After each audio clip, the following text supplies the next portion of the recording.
Should I be scared right now? Should I be armed? Do I have a gun? I know you took my laptop, but did you take my gun? Oh shit, I couldn't bring my gun in here? So hey. Hi, I'm Claire. And I'm Molly. And this is Book Stupid.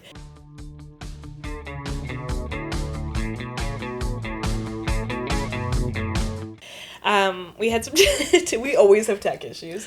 We just always do. And every week I think this is the week it's going to be perfect. And every week it's like a new challenge. Yeah, we're going to get like an infographic that's like, is the light on? It'll be fine. We need to get a sign that's like 0 days since a tech incident. We need a sign that's like, you have so much to live for. Don't do it. There's life beyond microphones. Keep trying, kitchen. And it's like a cat hanging up. With a mic. Yeah. I will say, like, having tech issues really puts me in a mood. Like, I'm feeling very silly now. Yeah. Well, conquering tech issues. It's the euphoria of conquering tech issues. And the annoying thing is I don't know what I did to fix it. No clue. And that's just the beauty of AV, baby. We called our editor, Yeah. Ben, and we said, what's going on? He said, don't know. And then he fixed it. And he said, how? I just kept unplugging and plugging things back in. And then it started to work. Dun, dun, dun, dun, dun. Yeah. That should be another motivational poster. Just like, unplug? Have you tried unplugging? Truly, like, unplugging from all of this. Okay. Have you tried walking away? Have you tried quitting? It hits so good. Quitting feels great. Go outside. Oh, truly. Order Chipotle. Which we did. That was yes. that's like the final step of the tech issue. Because we always start at like process. a good time of day, at least when I've eaten. And, and your blood sugar dips. It's important for me to have a good blood sugar moment. But then when we have tech issues, it's like I burn so many calories with rage. And then it's like I'm hungry again. Right. Because it's been 2 hours. I go into like stasis during tech issues. I'm just like meditating by myself. I'm entirely unhelpful. But No. Someone's got to retain calories. Someone's got to put the emotional preserve energy. Someone's got to not be like shaking with anger. But you slayed the dragon. I was unplugging and plugging things back in. Molly was reading the Kiss Count fully. I just quietly plucked it from her shelf. And I want to borrow this. I want to finish it. I haven't even started it yet. But I mean, I don't know if I'm excited. I will be honest, I skimmed through. I don't want to get too into what I was reading when I picked this up. But I was like in desperate need of smut. So I was just like skimming through for smut. And we'll see. And just on, the concept of book jackets, which we've thought a lot about recently, this one has a pretty fire, it's like a like a header to the book jacket summary at the top. A struggling event planner and a sinfully hot astronaut must decide if their fake relationship is worth a shot at happily ever after in this starry debut. Oh, Starry is cute. Do you think our debuts will be called Starry or anything? It'll probably be like some other, like, for me to be like, it's a home run debut. It's a home run derby debut. Oh my god. Or, well, you would hope. A grand slam. A grand slam and for debut. You, it would be like, trying to think like a psychic riff. Right, like a predestined victory. It's Kismet. It's Kismet. Yeah, that's cute. I love that. Kismet. Okay, so what's been going on with you? Well, we haven't done this. Yeah. This is the first time since we started that we've taken 2 weeks between recording. So kind of a much needed. Well, no, I missed it, but the tag. I didn't miss that. I think I needed more distance from my book to then return to it. Oh, I love that. The grueling calendar of week after week providing updates for you sick puppies. I needed some time to sit with her, and I've already changed a good... Really? Not the bones of it, but I've made some edits. Well, really, that's just expanding on the bones then. Yeah, as we like to say, adding flesh and muscle, blood. Right. Fat. I think this podcast is body horror. Totally. Absolutely. I'm doing the substance for the podcast. Yeah, like, the amount we talk about bodily fluids. Yeah, it's nasty. Yeah. So I was in LA this past week. I knew that. You didn't know that? Yeah.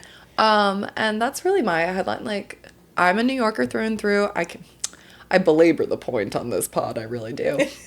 But LA is romantic. Actually, you sent me that good tweet from Bald and Dowd. That was like, sorry I was caught up in the romance of LA for a week. Like, I'm back to delivering shareholder value. Like, that's how you feel when you get back on the flight to JFK. Yeah. LA has a little bit, I can see it's one of 3 cities I can see myself living. Do I want to live there? No. I would prefer my current city, New York, the one that always has my heart, Chicago, or LA. We have the same big 3, actually. Which is actually categorically like the big 3. Like, yeah, true. Yeah. They are the 3 largest cities. The only places we could ever live, the 3 biggest cities in America. I'm not gonna lie to you. Like, I get it. I get why people, and I get why there is like a stereotype of like you hit your 30s, you go from New York to LA. Yeah, I think you like burn out New York a little bit, or people do. Yeah. And then it's like the only other place a person like that can live is LA. So you like go retire to the sunshine. Right. But some romantic highlights for me. So I was staying in Culver City. Love Culver City. Great little hamlet. Yeah. But right by an Erewhon, I visited it twice a day. I have mental illness. I was also like coming down with an illness, and rather than just like going and getting Dayquil like anyone would, I'd like go and talk to like a scrawny man and be like, which of your herbal medicines do you recommend? I've been popping garlic pills. They taste like a butthole. Yeah. And throat spray, which I hit both you and Jupes with today. We're all kind of sick. So, yeah, Molly was just walking around, just spritzing people in the mouth. Jupes took it like a champ. You took it like my puppy. You were like... I really hated the taste so much. But it was also the sensation. And you did, like Hector, you pulled back, and I am now hitting the side of your face, and you're like... God. I don't know why it's making me laugh so much. You know what I used to really like be obsessed with as a kid is those. This is like so gross. Those sour sprays. That is so gross.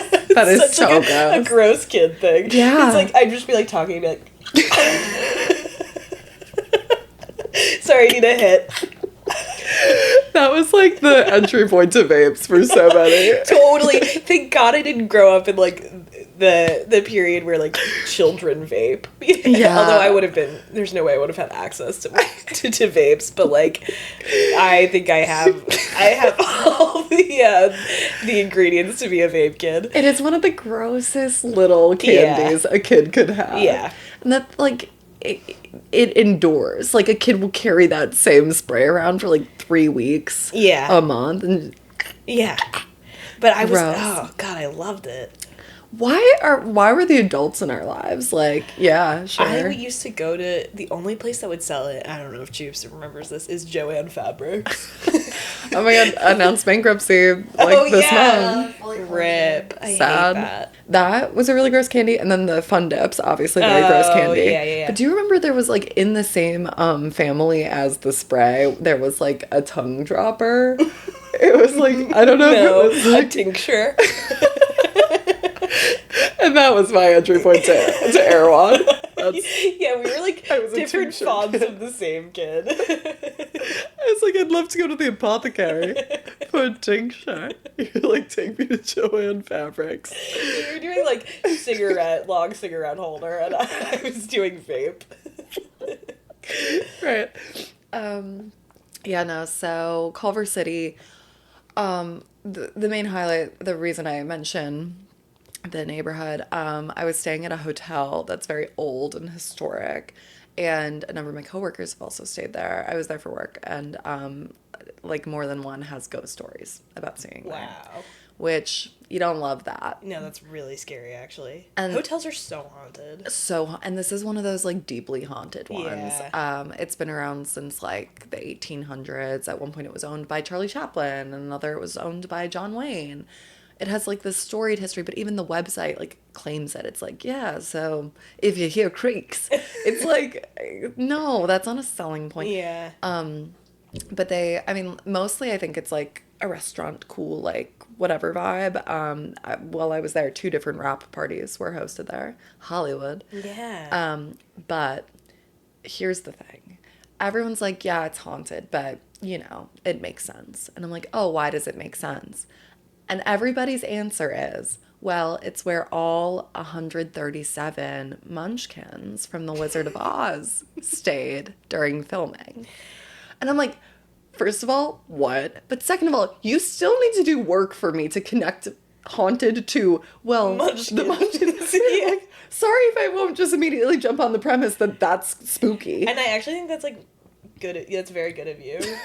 Munchkins aren't inherently spooky. No. Yeah. But I guess maybe when you here's where I got, there are certainly not 137 rooms. There are maybe 60. And so that's deeply problematic. Bunk buddies. I worry that people were not Treated comfortably housed. Yeah. Yeah. Wow. So, I don't know, but they really claim it. They do like a creepy encasement on the outside of the building with like Wizard of Oz figurines. You'll love it. We'll put it on social for everyone to see. Yeah. Yeah. But I didn't experience any haunting. I did hear a lot of noises, but I just kind of like said, you know, you're welcome here. Sorry I'm passing through. That's nice. Yeah. Sorry I'm so tall. Sorry I'm so tall. Just in case. Sorry I also, you know this, I went for a 2-bedroom rather than the king because I booked it late, whatever. But it's actually really the best business travel kind of situation you can have because then you have an eating bed and a sleeping bed. I think that's so brilliant. Yeah, so you bring your per diem's worth of food back to your hovel. You have that bed, which you never pull the blankets down. You kind of sit atop the comforter. But I would sit under the comforter with my food. I wore my robe. Really? Yeah. But I guess it felt too much to go under the... Well, maybe I'll try it next time. Yeah, try it next time. I love the idea of food bed. Because, like, especially when you're traveling, I think it's, like, you don't want to eat at the creepy little desk in the hotel room. Could anything be worse? No. Really? I sometimes, when I'm traveling alone, like to go out for a meal by myself.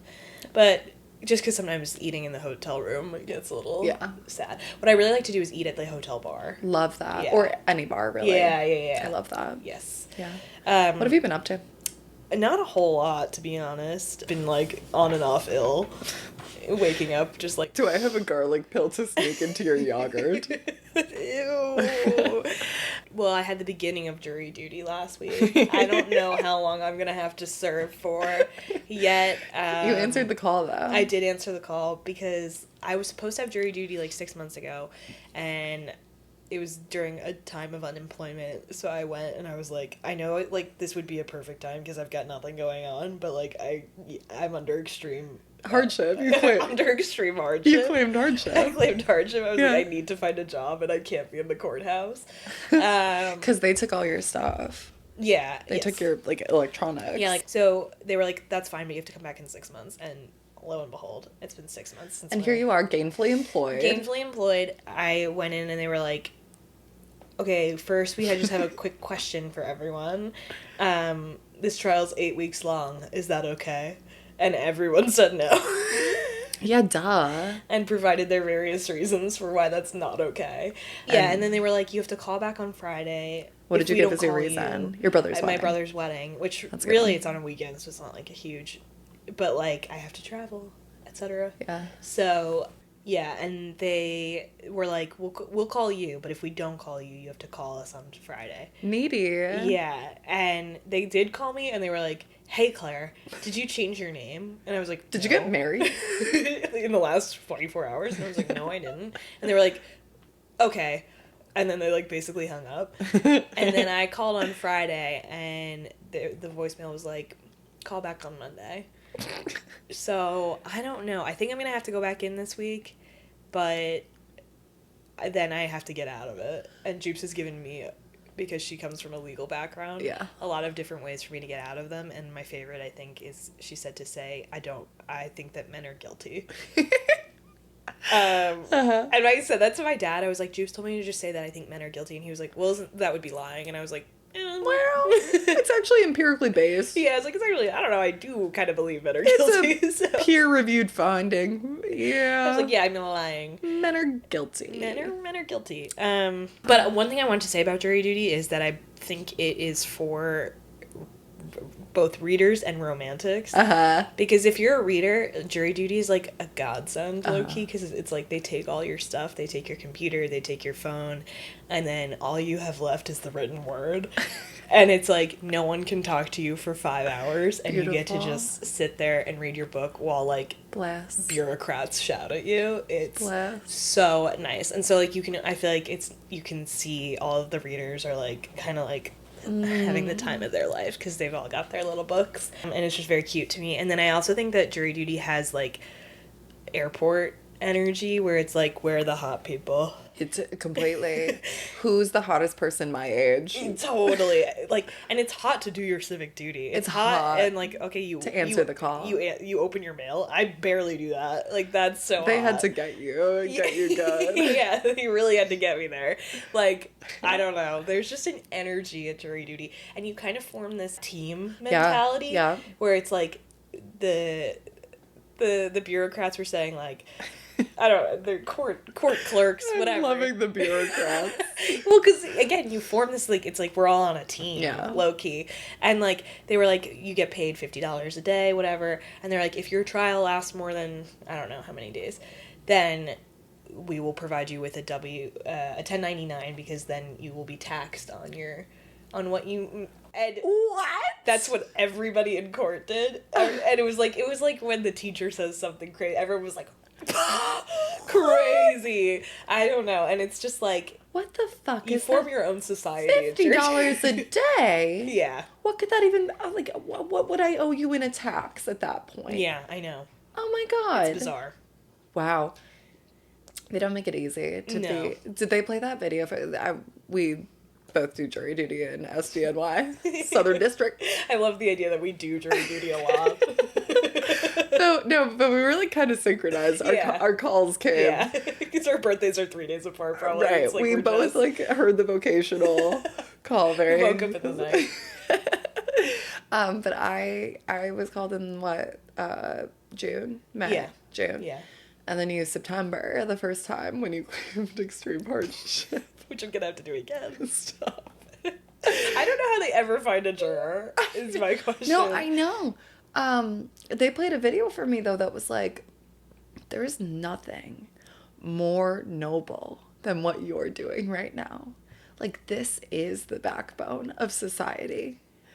And when we say judged Juice by... is nodding. Juice is, hell yeah. And it was like, you know, judged by a jury of your peers, don't you want peers like you? Like, don't be the person you wish were on your jury when you inevitably get framed. We need to put that motivational poster. Be the juror you need when you get framed.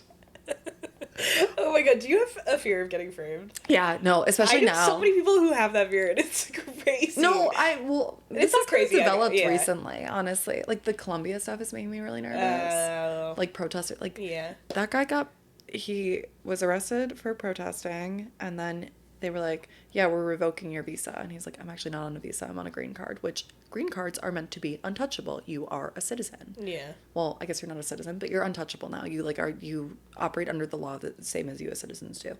And they're like, oh, we'll just take away your green card. It's like Yeah, you can't they're do just that. rewriting Yeah. the rules. Yeah. So yeah, in a world where I fear fascism is on the rise, Yeah. we're gonna be framed. In T2, framing feels really... Real. It's on our Yeah. doorstep. Yeah. No, that's a good point. But Framing used to be fun. God, T2 ruins everything. It's all the more important to sit on juries, though. I do think that jury duty is very romantic. I said to my coworkers, I was like, if I get picked for this jury duty, and especially if it's 8 weeks long, which, like, from my mouth to God's ears that this doesn't happen. Yeah. But if I do, I better fucking fall in love. You better fall in love. With another juror, or a judge, or a lawyer, or the defendant. I don't think Anyone. the the prosecution or the defense is allowed to fall in love with a juror. My perfect scenario where it's like we can't for 8 weeks, and then it's like Great romance novel. I actually was thinking like perhaps novel number 2. Or do you think so? Juror. Yeah. The juror. The juror. The rural juror. And like to just close the loop on Jury Duty is romantic. I think the whole reason Jury Duty the show worked, like I've never seen it. Yes, you have. No, yeah, I have. I think you told me about it. Yeah. It's like the mockumentary. Well, it's not really. Well, it is a mockumentary, but one of the jurors thinks it's real Jury Duty. If you haven't seen it, it's so funny. Meanwhile, he should be on Traitors. Oh, he'd be great. Ronald needs to be on Traitors. You're so right. I think I saw that take on Twitter, but like, I could not back it harder. Yeah, it's the same. He'd thrive, I'm sure. Yeah. Callie, who will be on the pod next week. James Marsden is like, he keeps popping up in her life. Like, romantic, honestly. So romantic. Very nice. Totally. Oh, he's swoon. Yeah. He's like Chris Evans. Completely. He is my Chris Evans. Yeah. He's your true Chris Evans. Callie ran into him in Austin on a bachelorette, and he like sat down and was hanging with the girls, but they were like, do you talk to Ronald? Like, are you guys actually friends? And he was like, yeah. And he FaceTimed Ronald. Ronald left him on red. Ronald didn't pick up. So that's how Ronald's doing. I love Ronald. And I think the reason why they were able to like get him to do that is because like when people get called for jury duty, there's like a little bit of romance about it, there's like romance. A suspension of your reality and like a lot of bureaucracy, which you keep hitting on, where it's like, is this the rule? Okay. Yeah. A lot of it is like, this seems weird, but okay. So you're yelling at me. I guess we'll all walk single file. Oh, yeah. Even like they had us fill out the questionnaire, and it was like, we're gonna get the questionnaire in alphabetical order. So they were instead of like just getting in line, they were like, A through C, come get your questionnaire. Yeah. And annoying. You know, when you leave that courtroom, put your little sheet. It's like handing in homework to teacher. Yeah, you had to show your little sheet we had to show it to the like. It's infantilizing, really. The guard. Okay, yeah. Guards. I was getting escorted around the day that I served. I was getting escorted around by men with guns. Yeah. What's that about? Crazy. Are they like court marshals? Are they police? Who are they? I don't know. Yeah, and then there's a guy with like a bulletproof vest too, and you're like, should I be scared right now? Should I be armed? Do I have a gun? I know you took my laptop, but did you take my gun? Oh shit, I couldn't bring my gun in here? We talk about guns so much. Yeah, I don't know, man. But I really do see that for you. Like, you could... I could fall in love. But I don't think I think I would immediately get on the jury and be like, no one's hot. You think? Because I think they have to, like, there's got to be, like, a good mix of ages. Yeah. Like, and so I feel like I'd be the only young hot older. person. Yeah. What's the name for when you're, like... I'd be the jury duty siren. Is that what you're trying to say? No, like, you're the special boy. Like, you're the juror number one. Oh. You're like the prefect. What is it? The foreman. It's the foreman. Okay. We're like trying to come up with any other word. The siren. What did you say? I was saying like, I thought you were trying to say like I'd be like the office siren, like jury duty, like the hot person. You would be, to be clear. But I just feel like I'd be the only young person. Like there would be no one eligible. I think. Although. You would be both the siren and the foreman. Thank you. Yeah. Get you a girl who can do both. Okay. I would love to be the foreman, actually. So we'll be on pins and needles until you get the final. I think I have to go back in. Did I already say that? I think I have to go back in this week, but I don't know. Because they're just like, call us.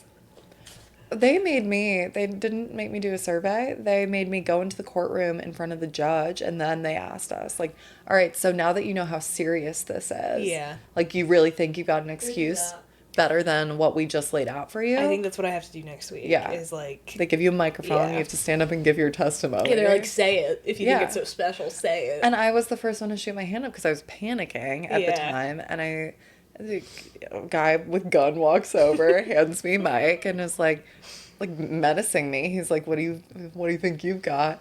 And I stood up and I said, I get married in 3 weeks. And Everyone in the courthouse laughed at me. That's rude. And the judge said, yeah, that'll do. Go talk to that lady.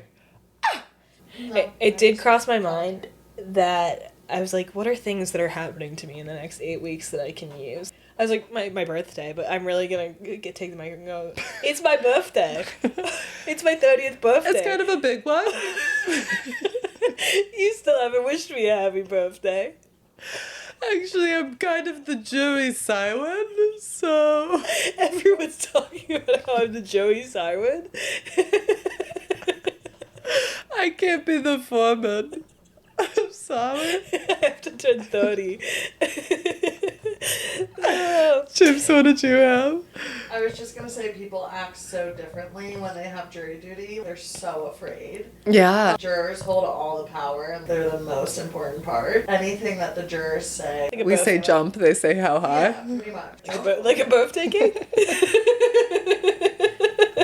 Well, we'll see what happens. Yeah, best of luck. Yeah. You could maybe say you have to watch the Phillies. Yeah. Spring training. Actually, that would really piss me off because I'd miss the first, 2 months of the season. That'd be crazy. Well, I wouldn't miss it. They play a lot at night, but... Yeah. yeah. Do you have anything culturally that you would like to speak on? Listen, buddy. Oh, yeah, you have brain rot. Is that where this is going? I have brain rot. My entire mental energy has been overtaken by the Fourth Wing, the Iron Flame, and the Onyx Storm. I don't know what's fucking wrong with me. Yeah, you called me this week and you were like, I literally can't. You were like, why aren't you worried about how much I'm thinking about Fourth Wing? And I was like, because I get it. This has not happened to me in adult life. It feels like how I felt about Harry Potter as a kid. Yeah. Where I was really invested in the world and the characters. Spoilers, but literally the series has been out since the 90s, the Harry Potter. Oh, I thought you were talking about the Fourth Wing. No. We were in middle school when the 7th book came out at the end, and Harry goes to die. He accepts that he has to be killed by Voldemort. Reading that passage, I had nightmares for a week that I was going and accepting my death because I was so integrated into the story. You felt like you were part. You were you're having limerence. What is that? It's when people use it a lot in terms of having a crush. Okay. But it's when you I'm not gonna explain it well, but it's the feeling of over attaching to someone or Yes. Yeah. And that was becoming part of their life or yeah. Yes. And that was the last time I felt that, and now I'm kind of feeling that about this fucking series, and I'm, again, turning 30. It's our birthdays really soon. Can I bring Fourth Wing We have to Joey duty? The same birthday, Yeah. essentially. We're 3 days apart. But yeah, I'm worried, and I think you should be worried about me. I just think you're one of so many women who's experienced I it. think it's so normal. Yeah, This that's is the fun part. Yeah, and I'm an obsessive person, so by nature, so I'm and it's not healthy or normal. So maybe you're just asking the wrong person because I'm no, that's actually how brains work. I read Onyx Storm lickety split. Yeah. And then I was like, wow, I am so scared that I don't have another book lined up. And obviously then did some deep dives on Reddit and across TikTok. And Rebecca Yaros has said, I was rushed into writing my second book, Iron Flame. That doesn't work with me or my health. She has a disease.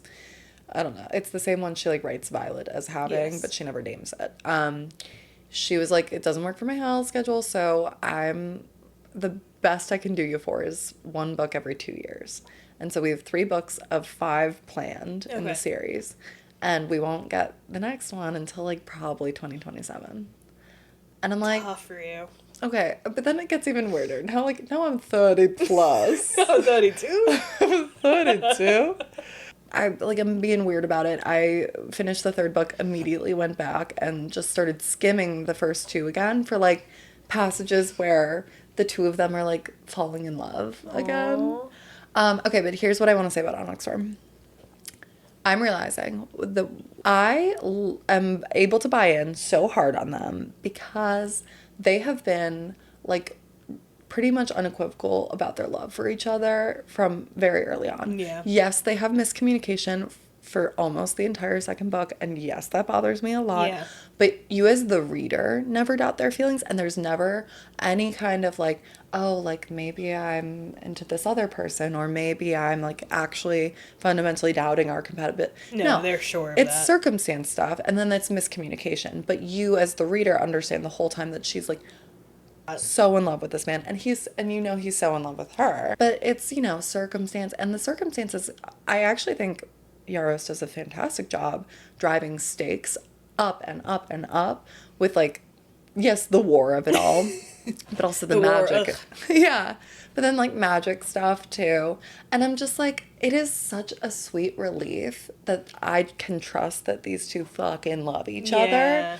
And it's so easy. It's like, goes down like candy. I'm like, yes. It makes it heart-wrenching as the stakes raise, and, like, these circumstances really might prevent them from being together. And I'm like, no, but they have built something so durable. They're so sure of each other. It's not fair. Right. Then I thought of it in terms of my own writing, and I'm like, my concept really does set it up so that it's like I'm not sure. Yeah. And I don't want to write just for what I like to read. I want to write for broadly what people like to read, and I think I'm, like, unique in this, where I really, like, I don't know what it is about, where I'm like, tell me that they're gonna be okay, because they will do anything for one another.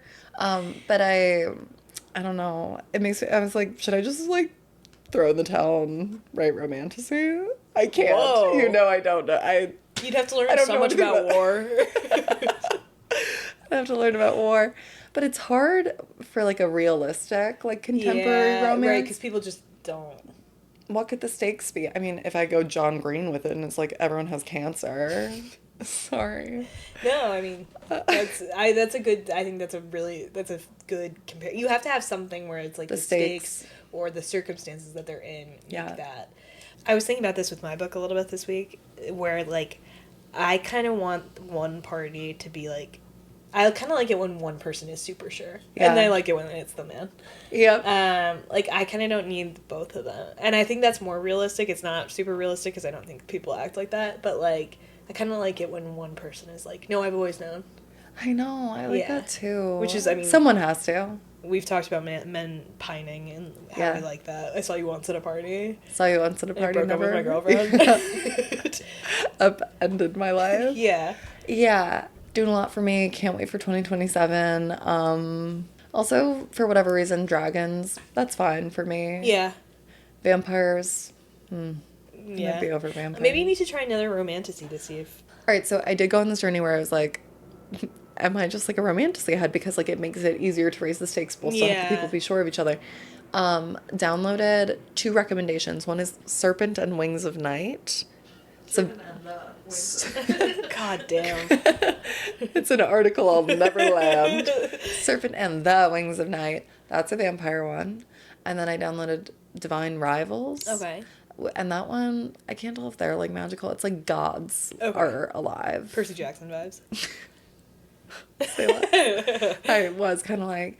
You're like, should I pick that back up? Yeah, and I famously...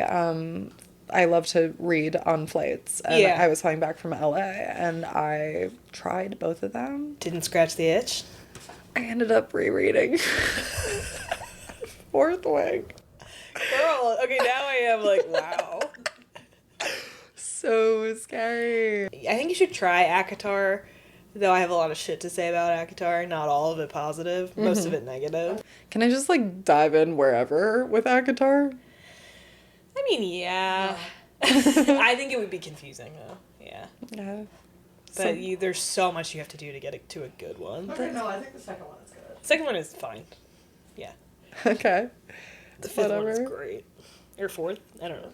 I think I need to go cold turkey, honestly. I have to, like, walk away from romantasy and... Okay.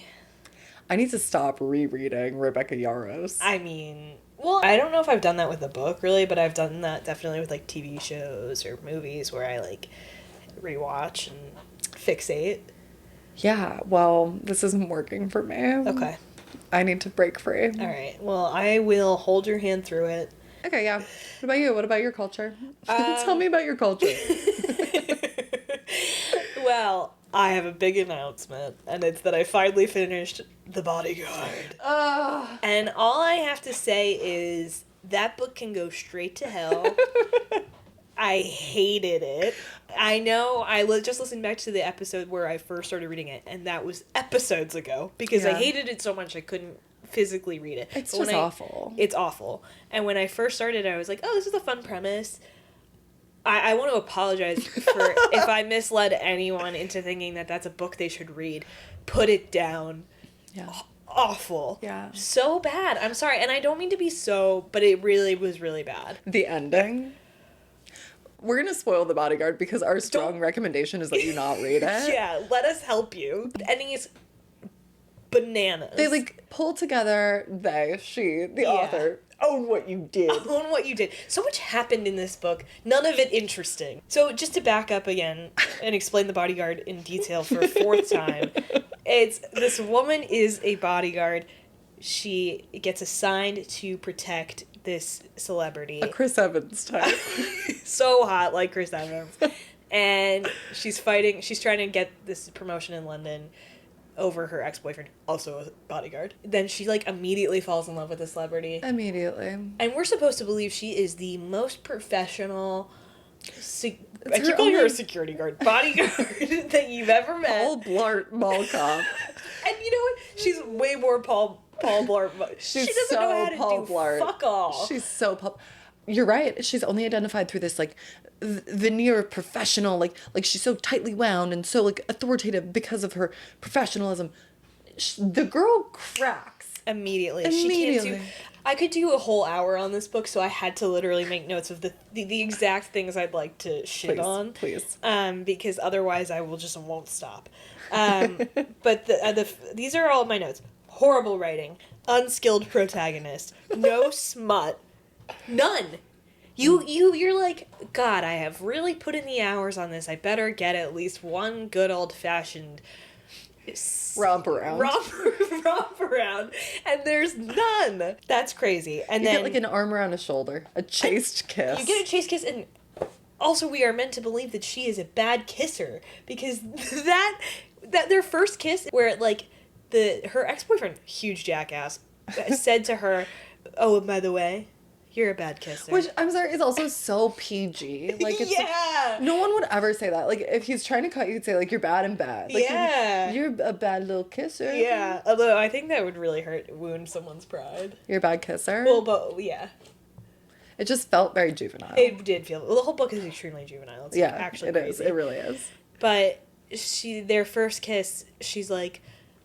My ex-boyfriend said something really mean about me.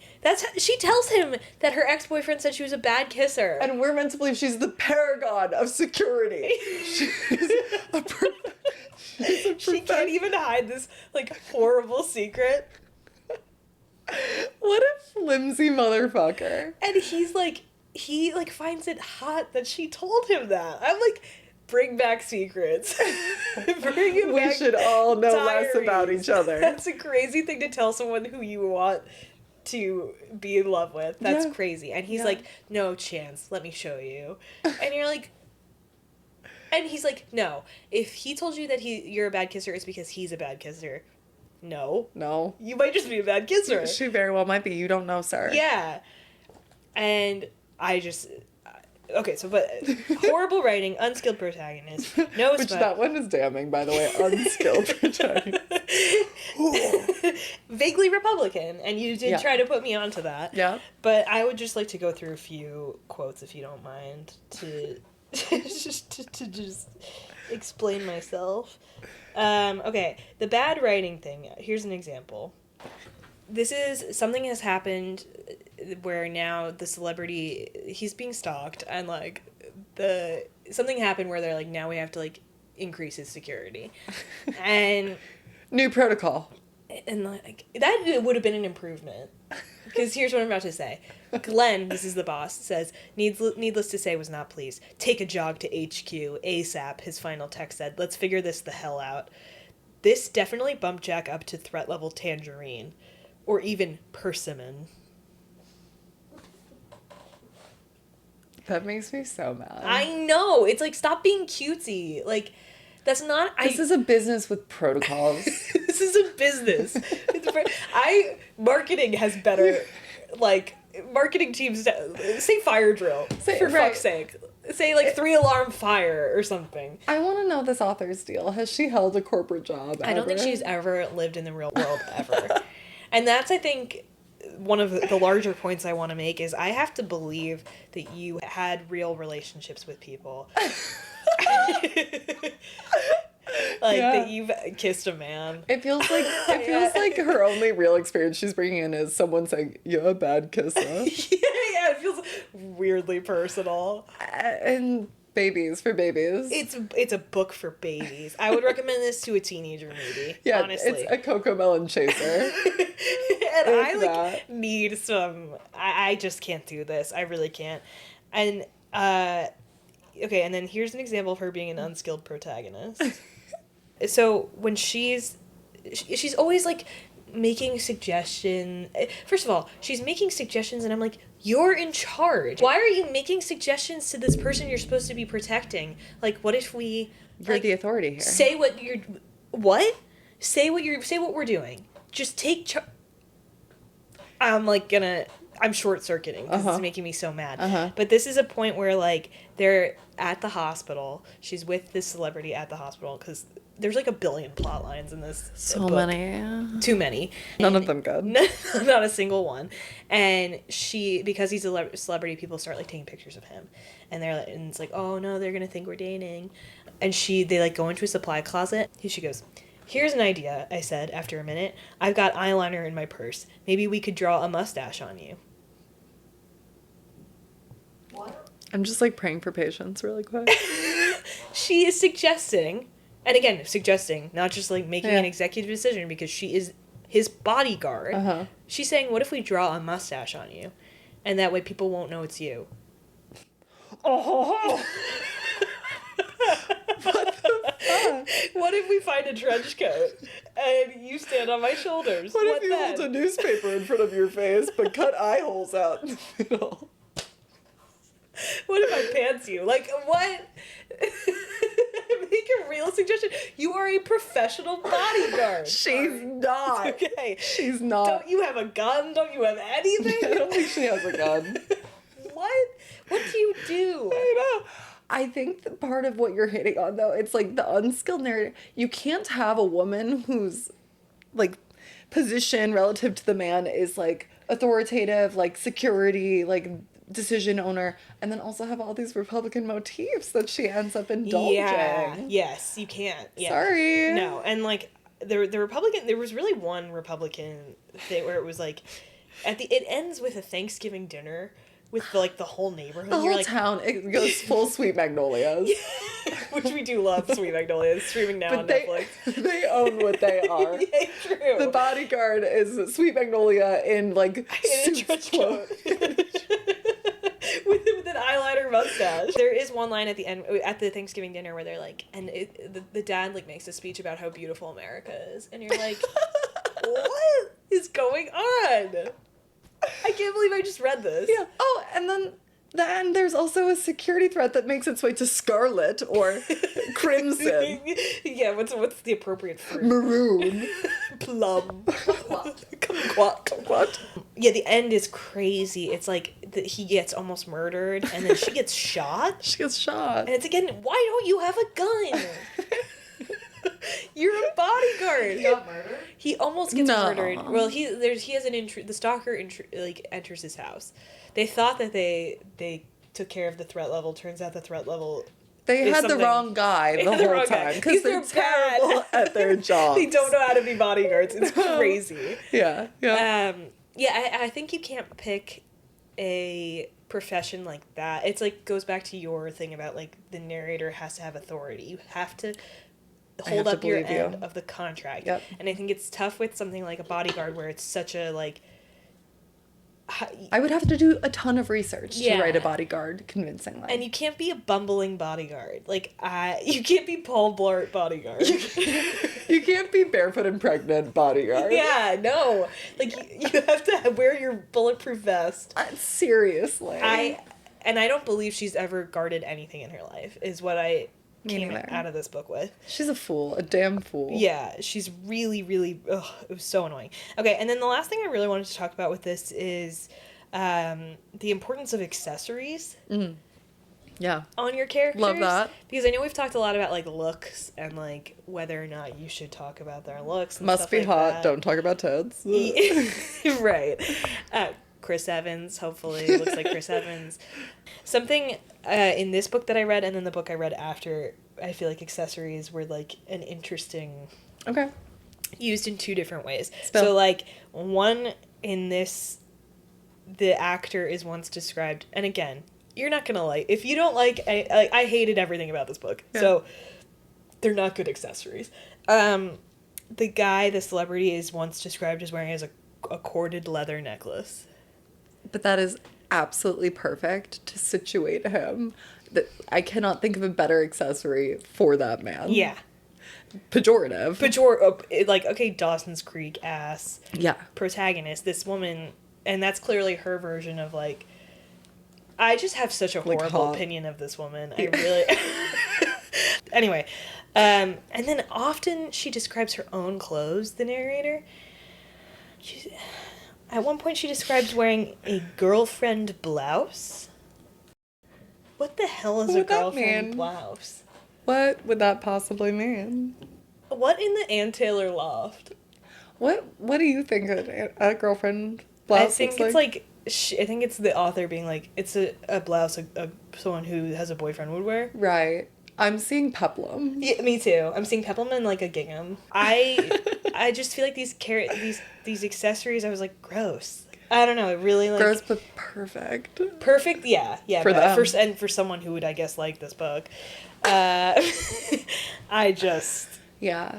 But anyway, then after The Bodyguard, I read Intermezzo by Sally Rooney, which was like, oh my god, like, I don't want to say a palate cleanser because it's Sally Rooney books aren't palate cleansers. No. But it was just like, wow, to go from reading something so terrible to something so beautiful. So well written. Is like refreshing. Yeah. Yeah. And one thing that I think to talk about the accessories thing, the one character is like a chess prodigy. He's like 23, 22. Yeah. And he is dating this much older woman, and we are supposed to believe she's like stunning, gorgeous, right, perfect, and he's like awkward and weird. And he has braces. Right. I was hoping you'd go there. Yeah. And it's so, I was like at first like, fuck. We didn't need that. God, first corded leather necklace, girlfriend blouse, braces. Adult braces. Yeah. But it was kind of a nice detail because, and this is what, it was a nice detail because it's like this woman who's so beautiful and cool was so into this 22-year-old that she didn't care about his adult braces. Which at book club, a lot of people were like, never really understood her motive there. Yeah. That's true. But what I like about, I don't know, I'm such a Sally Rooney apologist. I think she's perfect. She's an excellent writer. I just think she is so like, she'll just say something and I'm like, damn, like, yes. Like, that's how I feel every time I feel that way often. Like, there are multiple passages where I'm like, whoa. Yeah. Like, it just like, she's just good at describing life. Yeah. And I feel like a lot of her books are like, and I think a lot of her books are like liking someone so much that like you can't control. That you can't fucking talk to them, even one time. Yeah. And like, Sally Rooney, queen of miscommunication, conflict. Yes. We were talking at book club about how like this book is also, it's like so many details, like so much. But I think when she does it, I like it. I feel like it communicates like an awareness of the other person, like always knowing where they are because you're so like connected. Yeah, she weaves like such a human experience every time. Yeah, like it is so embarrassingly, sometimes like shamefully human. Yeah, like hard to watch almost, hard to read. Oh, it cuts right into you. But it's also what is, like, so profound about her writing, I think. Yeah. And you're right, the exact balm to The Bodyguard, where it was like, have you had a human interaction once? Sally Rooney's like, I will make you feel the oppressive weight of your existence. Yeah, as my a human. understanding of humanity is so much, Yeah. it will scare you. Yeah. I think what I'm trying to say is, like, I kind of like that we never got a good reason for why she liked him so much. It was just, like, she just does. She just does. And I think that is true. It's, like, sometimes you just do, and you're like, God, he has, like, I don't know. My little guy has braces. My little guy has braces, but I just love him. Yeah. I do love what you isolated here, where an accessory can pack a real punch. It can. Good, bad. Right, but Never indifferent. memorable. Yeah. Yep. That Yeah. makes me think about accessories across my book. Yeah. A little hat. Oh, please, a little hat? Oh, you shouldn't have. I love hats. And I never really thought about including accessories, but I will just say, like, let's use Coco Chanel rules. Take one off. I don't want to hear about all of them. Before you leave the page, take one off. Maybe do a not a girlfriend blouse today. A girlfriend blouse. I'm gonna try to find a girlfriend blouse in my closet. Please do. Yeah. We should each, We'll in wear the them social next post. In the social post for this episode, we'll each wear Find a girlfriend Yeah. blouse. Oh, I like that. Yeah. That's a good prompt. But yeah, that's what I've been. I have like 10 pages left of intermezzo. Wait, sorry. I want to talk Yeah. about Fourth Wing one more time. Okay. Yeah. No. Let's talk about it. I'm gonna read that next so that I can like join you on this journey. Yeah. Okay, when you said unskilled narrator, Yeah. ouch, huge dig, perfect. It's one of the driving factors of why I'm resonating with this romance so much is, yes, that they have so much conviction about their love for each other, but two, that they're both so capable. That is so core to me, like, for me to buy in on a couple. Yeah. I'm like, you are each capable people. Yeah. I don't want any of that, like, dependent shit. I totally agree. And they're really powerful. And I was also thinking through that in my reading. I was like, it's harder outside of romantasy to, like, convey, like, capability and, like, autonomy. I actually don't. You don't think so? Well, no, I see where you're coming from. I guess really power. It's like, how do you, like, I love a Communicate power power. couple. That's why you love book lovers so much. Yes. Yeah. And, like, so that is, like, I think that's the truth of it. In realistic stakes, it's often, like, career power. Yeah. Or, like, capital power. I like powerful characters. Like, I want a power couple, and it's harder if you don't want to write, like, a career-centric romance. Yeah, and I think that is going to be a challenge for you because yours is, like, kind of career-centered, but you want her to, like... Maybe everyone will be really confident. Yeah, and I think capable can mean a lot of different things. It can. Like, you can be very, like... I actually think that would be interesting to explore, like, Yes. how to communicate that without it being... Yeah, without Yeah. being a lightning wielder. Hey, maybe she's just, like, a normal woman who also has powers. My book number 2 is going to be, like, fairy, dragon, vampire, mermaid. Ooh, I'm in. Smut. And I think also, like, a lot of times a trap where you fall, it's like they have to have a weakness, so making really capable people also have a weakness is kind of hard. But I like that part. Like, that's, like... Yeah, that's the interesting part. Yeah, I think. a very capable person with a fatal flaw. Yeah. Great. Perfect. So does that just segue us right into talking about outlines part 2? I think it does. How's it been going? Here, let me flip over.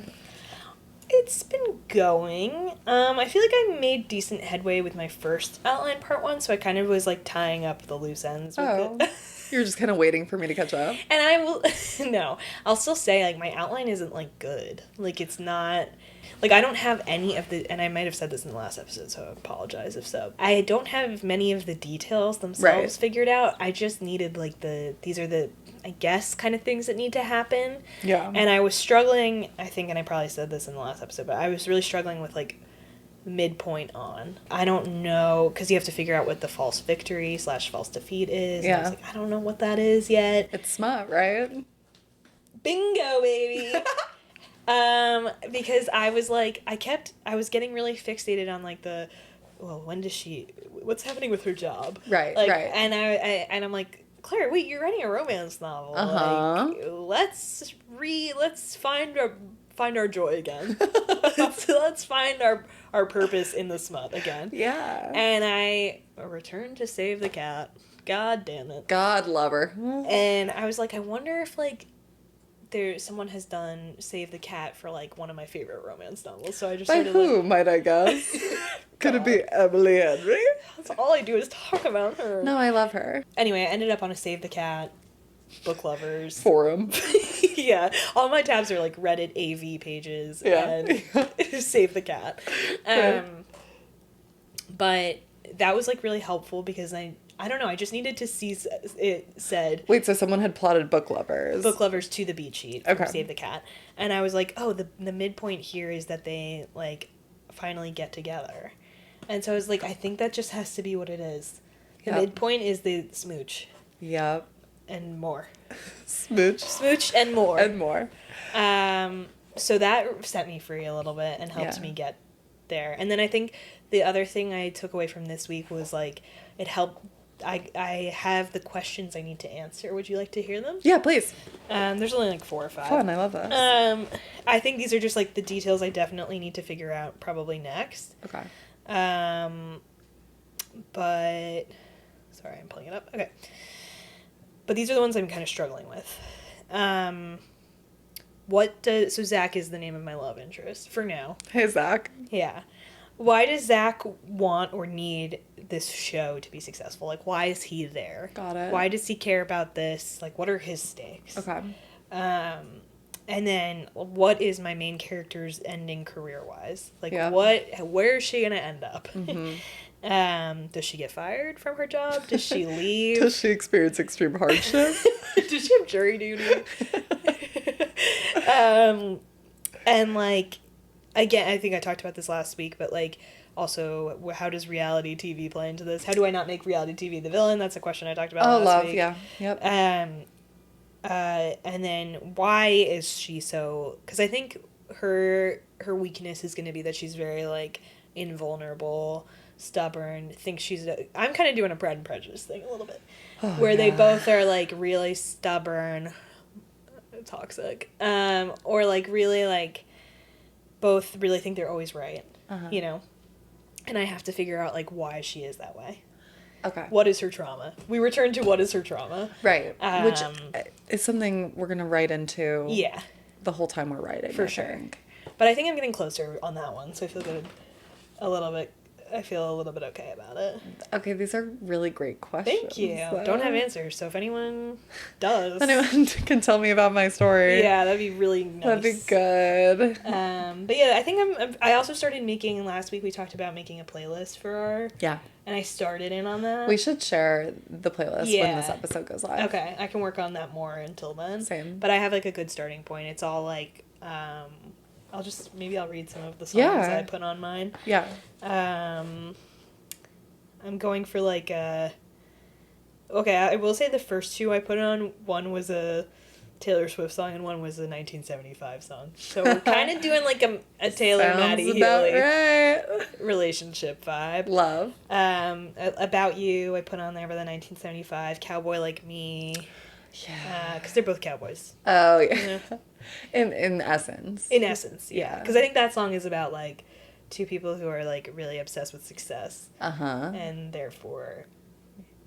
Yeah. You're a cowboy like me. Oh, I love that. Mm-hmm. Shut Up, Kiss Me by Angel Olsen's, like, Anger. We're going for Anger. Yeah. And then some of the songs I put on here are, like, songs I could see in, like, a movie version of this, if that makes sense. So I did Dog Days Are Over by Florence and the Machine. Want You in My Room by Carly Rae Jepsen is kind of going to be... that's my smut vibe. Yeah. Is, like, can't get you out of my head, Want You in My Room. Oh my god. Yeah. And that's where I'm at with the outline. And what a tease. Yeah. That's good. I don't know. I'm feeling overwhelmed. Yeah, no, same. Okay. And I don't think it'll get better. No, it's going to get so much worse. So much worse. I put in more work this week. Okay, yay. I did a lot of writing on my flight home, and I was sitting next to a weird man. I've already told you this, but I'll tell everyone. Yeah. He just unabashedly reading everything I wrote down. So there's a lens of self-consciousness to this. But I was like, bro, play by plane rules. Yeah. Like, you are so far breaching plane rules right now. How old was he? late 30s. Okay. And it was clear LA was his hub, not New York. He was in like a matching sweatsuit, which can be very darling on a producer like Jukes. Yeah, but on a cozy little producer. on an adult man who's all tatted. He's like a creative director type. British. I know that because then he spoke to me. And he was like, you got beautiful handwriting. Like, you acknowledge you've been reading what I'm writing. You got beautiful handwriting. This is like, is he like... Cockney? He's from Liverpool. Oh, Liverpool. Liverpool. You got beautiful handwriting. And then he was like, I was like, great, thanks. And he was like, you get that a lot then. Okay, he's Australian now.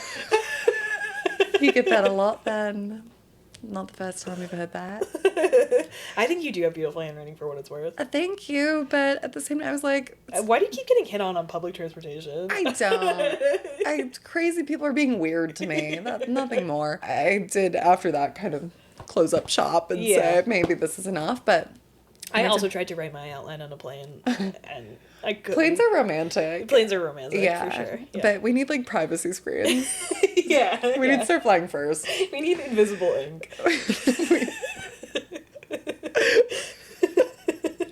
Okay, actually, do you have friends who do that? Like, one group chat in particular, our friend Jess is always flying, and she will send texts in invisible ink about her seatmates. Oh, really? Yeah, so that, you know. Yeah, I mean, I guess that's a good idea, because I'm like, oh, well, they could just watch you type, but that's crazy to be like, I'm watching. But they do. Yeah. They often do. Yeah. This guy from Liverpool would have. Liverpool. Okay, so here are my big things. Okay. I think I've established now something of a, you know, the premise where, like, she gets this prediction, you've already met your husband, and, like, it makes her consider the people in her life already. It sets this up, you've said this, for a lot of fun and games. Mm-hmm. I now have clarity. There will be, like, a triangle of men, of candidates who, there are 3 men, in play. Okay. So I guess it's not a triangle because she's included. It's a diamond. Yeah. A diamond. And let's hope she gets one at the end, right? Hey. No, but there are 3 eyes, and then, I don't know if this is now oversharing what I'm thinking, but, like, when I talk about her internal struggle, like, what she needs, like, I think she will have come off this, like, her 20s have been spent striving, and it's not making her particularly happy. Like, never satisfied, always on to the next. And then I think on the flip side of that coin, something she'll consider within this, like, you've already met your husband dynamic is, like, settling. But that's not going to be set up as the winning strategy either. Okay. Like, they're both bad outcomes on opposite sides of the spectrum that she needs to figure out, like, aren't for her. Yeah. So, the striving, the settling, and maybe you've got a guy who represents each. I don't know. Yeah.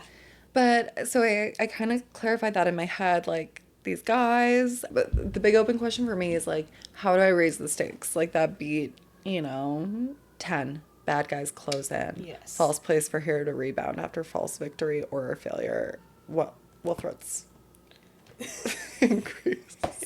Threat level persimmon. Exactly. I don't know how to take it to persimmon. Okay.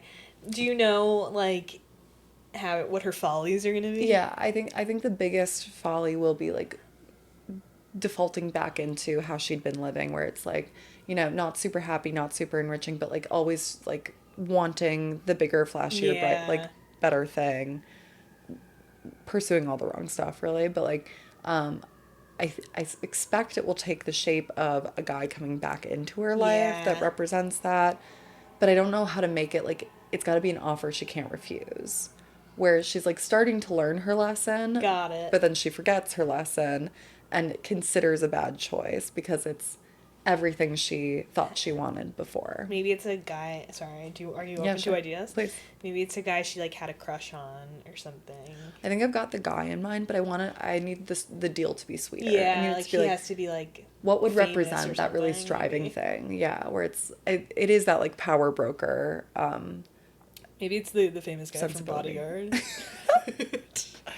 Right. No, but I understand. And it could look like career stuff too. It could look like a combination of things, but it's like, it would be like her making the same mistakes again. Yeah. So I have to do some Maybe thinking someone on from that. work. Girl, you're on the money. Do you know who your winning man is? I do. That's exciting. Yeah. Can we know anything about him? No, you can't, but his name is...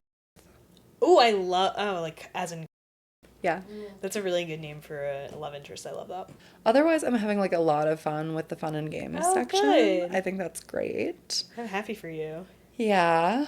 But I agree. It's the middle where things really kind of go haywire. Start to get crazy. Yeah, and you have to make all these choices about, like... Yeah. How they fuck up, and you're like, Right. I don't know. And I'm like, what if there were just no conflict ever? Yeah. Yeah. Maybe your guy has to have wizarding powers. And she's so taken by that. You're so right. Don't worry about being a power broker in Wall Street. I have a wand. I need to get out more. I'm so scared. I don't have... Oh, I actually now do have my phone in front of me. But I don't want to... I'm still workshopping my playlist. Like, Okay. the order matters a lot to me because I want it Yeah. to kind of be the arc. But, Yeah, I do too. I want to make mine ordered as well. yeah. But I'll give one song that was really... I was letting this kind of embody the early, like, when she's, like, unhappy, like, to go back to the beats, the opening image. Yeah. The song for the opening image for me is Rihanna, Rockstar 101. I don't know that song. It's very... Well, I'm excited to hear The it. refrain is like, I'm a rock star. Cool. Yeah, it's got that. Can I propose something? Yeah. That maybe our playlist should be a song for each beat of the beat sheet. You're on. Do we have a deal? You're on. All right. I don't know why, I really give you a hard So, handshake there. You grabbed like 3 of my fingers. Left, right. You'll never make it in business. I also kind of squeezed them, hard, I feel like. Yeah, you kind of did like a pickup sticks situation. And it was really wet and clammy. Well, yeah, duh. I'm always clammy. Yeah. I have That anxiety. you walked away saying that was such a hard handshake. I was like... That's concerning for you. Yeah, a little bit. Do you have anything else you want to say? I want to read your... Maybe we could swap outlines. I would love that. So because I feel like you looks like yours is more structured than mine. No. Also, I flipped 2 of the beats. Whoa. I think go for it. I flipped Throw the cat out the window. 6 and 7. Kill the cat.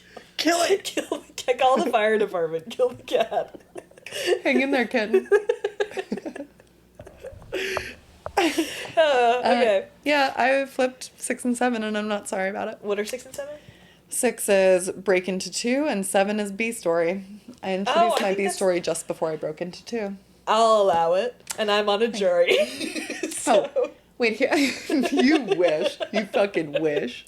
You should be so lucky to be selected, even though Jupes did say, God, they'd be lucky they to would have be you. you'd be a perfect candidate. Perfect candidate. The one last thing I want to say about outline. I think I forgot it. Oh man, Wait, no. it sounded like it was gonna be good. Oh, okay, no. Here's what it is. I was like, similarly in the middle, I was like, when do they Kiss. kiss? But also like, it felt, I was thinking through everything super sequentially and like linearly. And it's like, well, then this happens and this happens. And then she meets the guy and then she loves the guy. And then I realized another thing I love in my favorite books, and we talked about this earlier this week, you get your people together fast. And you give them stuff to work through. Yeah. But get the people who are going to be together. Okay, that's interesting. So I have done some mulling on this, and the guy will show up in the first... Early. Yeah. Yeah. He shows up early. And we get to start kind of having a twinkle Flirting. in our eye for Okay. him. But yeah, they're not gonna kiss until midpoint. But I think I'm in the same boat. I just don't think. well, Zach I is there want to from the like. jump. He's there from the jump for sure, but I want to like up the tension. Yeah. I don't want them to get them as much as we talked about it. I don't want them to get together too soon. Yeah, though Book Lover's my favorite. They kiss right up front and then they like deny themselves, Which for a I long might time. do. I love that. And yeah, either that or like I don't want to get too into my plot. Either that or the midpoint. It's like they might kiss and then like the midpoint is that they do hand stuff. I don't know. No, I'm kidding. That they like take it further. ... But I'm gonna find it. I feel like I've already made this joke before, but what if I just have them do all the bases? I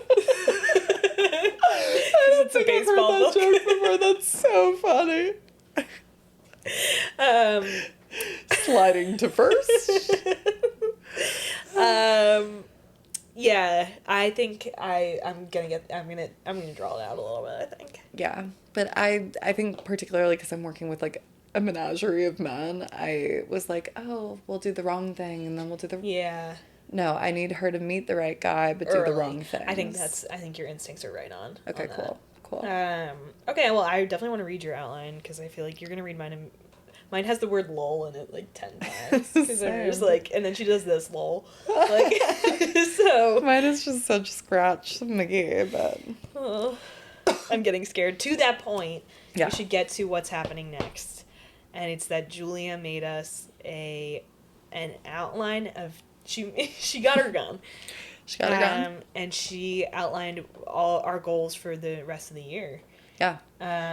With getting to completed drafts by end of year. Yeah. First 10,500 words, April 30th. Okay. That's soon, people. Yeah, so our first goal is to write 10,500 words by April 30th, which is a month from now, about a month and change. And some change. We'll be 30 by then. We'll be 30. And you're going to be fully on a jury. So how are you gonna... I don't know how. Wait, that's going to be my excuse. I have to write a book. So yeah, we'll check in again on April 30th, but we're going to do other stuff in between then, so don't worry. Yep, but that's... Just know that the writing is underway. The writing's on the wall. The work is mysterious and important. Yeah, it's really mysterious. Hell. Okay, so I think that's it for today. Save for one final question. Okay. Yes. What's the most romantic thing that happened to you this week? Honestly, bad week for romance for me. Oh. No, it's okay. I'll always find something, you know? That's my magnifying glass. Okay. The most romantic thing that happened to me this week, I got drinks with my sister after work one day, and someone was in the bar and stepped out, and I don't know anything about him, I don't know. He stepped out and started singing Happy Birthday on the phone. Aww. And I thought it was very, like, that's just so sweet to, I really don't have an explanation prepared, I just thought it was very romantic. And, like, that's something my parents always do, is, like, call and sing Happy Birthday, and you're kind of, like, you're just sitting there, doing the emoji until they finish singing Happy Birthday to you. The vulnerability of doing a solo so vocal true. performance and also listeing to one. Yeah, it's hard for everyone. Yeah. And my dad always afterwards goes, "We're not the Von Trapp family." Okay. So, I don't know, I just thought that was really sweet. That's like, so to take time out of sweet. your day to call anyone and wish them a happy birthday is sweet, but to then sing a song to them is also really sweet. Sing happy birthday. I love that. Yeah, That's so- extremely romantic. Yeah, I thought it was nice. That absolutely lit a fire inside me. Oh, good. I'm gonna call someone and sing happy. I'm gonna call Dara and sing happy. Yeah. Call my We mom can call your mom tomorrow, Yeah. yeah. Let me do harmonies. There you go. I'm gonna have to learn how to do harmonies We first. can do it together. Wow, beautiful. Yeah. So, what is the most romantic thing? So, in conversation, sometimes you ask the question back. We are getting delirious. What is the most romantic thing that happened to you this week? I feel like I talk about my dog too much. No, not at all. But this week, once I returned home from LA, I was walking Hector. We walk on the same block, and he gets stopped every 3 feet. Yeah. He's very adorable. He's so cute. He's a baby. Yeah, I'm confronting a lot of people all the time, Yeah. but often very romantic. Sometimes people are really weird, but that's fine too. Here's what really got my goat, though. There were dog walkers walking by. This was a midday walk, and it was 2 walkers. Each of them had, not exaggerating, like 10 dogs apiece. Like, just a gorgeous assortment. Yeah. I love when dogs of different sizes and breeds are hanging out. It's like a bouquet. Dog party. Yeah. Yeah, it's great. So and these walkers clearly like they work together kind of vibe, and they had so many dogs with them. But both of the walkers stopped to just like fawn over Hector. Whoa. A baby! Oh, he's so cute, the baby!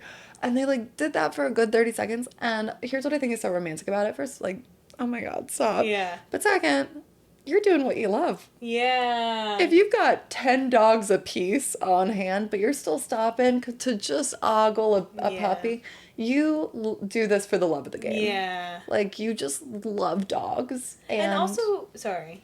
No, that's your work, and you still, like, you still, a new dog still stops you in your tracks. Yes. Beautiful. It's beautiful. Yeah. It's so romantic to do what you love. Yeah. You never work a day in your life. Yeah. Hopefully that's what we're doing Yeah, here. yeah.